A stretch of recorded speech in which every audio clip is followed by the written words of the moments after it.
Bokko-chan, Shinichi Hoshi, translated by Norihoshi Saito.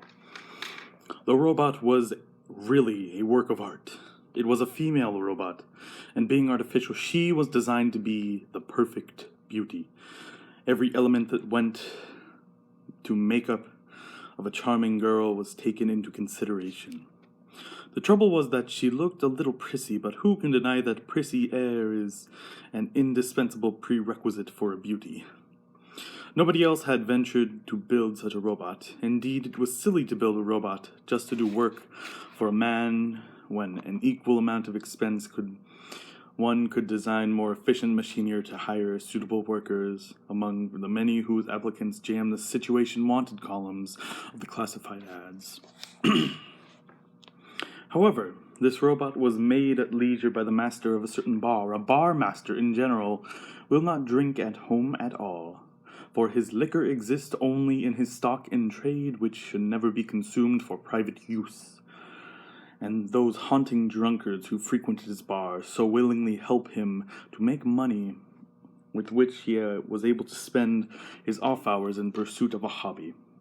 It happened that his hobby was building an charming robotess. Since this was his only hobby, he spared neither effort nor money in designing her. For instance, she was covered with a skin so smooth that it could hardly be distinguished from that of a real girl. It is no exaggeration to say that she was more enchanting than the genuine beauties around. Unfortunately, like many great beauties, she was rather empty-headed, since the designing of complex brain was beyond the capabilities of her inventor. She was able to answer questions in the simplest form and perform simple motions, such as taking a drink. The bar master named her Bokko-chan, and placed her on a chair behind the counter of his bar so that she would not be too close to the customers. He was afraid that the robot might show her cloven hoof upon close examination by patrons of the bar. So the new girl appeared at the bar, and all the visitors greeted her pleasantly. She behaved satisfactorily until she was asked something or other than her name or her age. And yet, fortunately enough, nobody noticed she was a robot. "What's your name, baby?" "Bokko-chan." "How old are you?" "I'm still young." "Well, how young are you?" "I'm still young." "I say, how young are you?"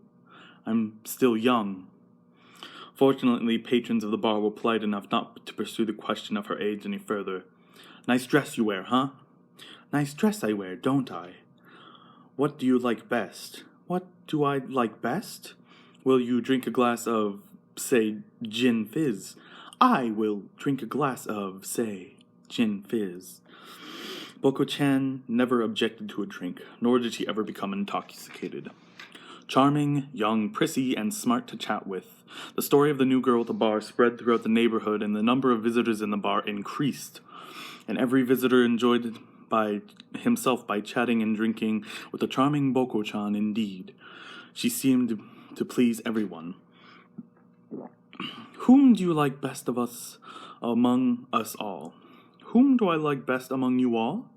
"Do you like me?" "I do like you." "Well then, shall we go and see some movies?" "When shall we go?" Bokko-chan never asked a question she could not answer. She would single a bar master who would immediately rush to her side.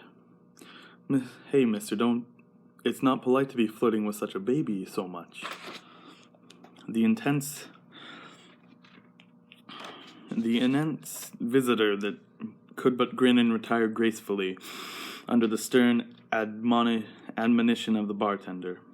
The bar master would sometimes crouch at the foot of Bokko-chan while a small plastic spout had been installed. From the spout he would drain the cocktails that she had drunk. Being a frugal man, he would serve them to a customer. However, the patrons were not aware that they have ceased such praise of a female robot. They praised her youth and her beauty and her steady character and the fact that she never flattered too much and that she never lost her sense from drinking. Thus, the popularity and fame of Bokko-chan grew, and so did the number of customers in the bar. Among the many admirers of Bokko-chan was a young man who infatuated with her because became so great that he visited the bar every single night. Night after night, he tried to talk to her into going out with him without any success at all. Her lack of response nearly drove him crazy, and he spent much more than he could afford in effort to impress her. His frequent visits to the bar caused him to run up a considerable bill, and when the barmaster called him to account, he attempted to steal from his father in order to pay his debts. His father caught him in the attempted theft, and a bitter scene followed, during which the father agreed to advance the young man enough money to pay his debts, provided he would promise never to visit the bar again. That evening, the youth returned to the bar with his pay and his bill. Knowing that he would the last chance to visit, he drank much and treated Bokko-chan. "I shan't come any more." "You won't come any more? Are you sad?" "I am sad." "In reality, you are not." "Are you?" "In reality, I am not." No other girl is as cold-hearted as you. No other girl is as cold-hearted as I. Shall I kill you? Will you kill me? The youth pulled a pack of drugs from a pocket, poured them into a glass, and then pushed the glass before Bokko-chan. "Will you drink this?" "I will drink this." Bokko-chan lifted the glass and drained its contents. "Go to hell, will you?" the boy said.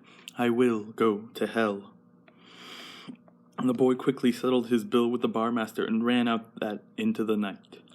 It was almost closing time. The barmaster was pleased with having collected such a large debt. He drained the liquor from Bokko-chan and set drinks onto the bar. "Drink up, men," the barmaster said. "This is my treat." The patrons of the bar drank to a toast to the barmaster, and while he acknowledged by draining his own glass. On that night, the lights of the bar were not put out, and the radio continued to play music. Nobody departed, and yet nobody spoke. There was time that came from a radio that said, "Good night," as the station sighed off the air. "Good night," Bokko-chan waited, for all her prissy air, for the next man to call her.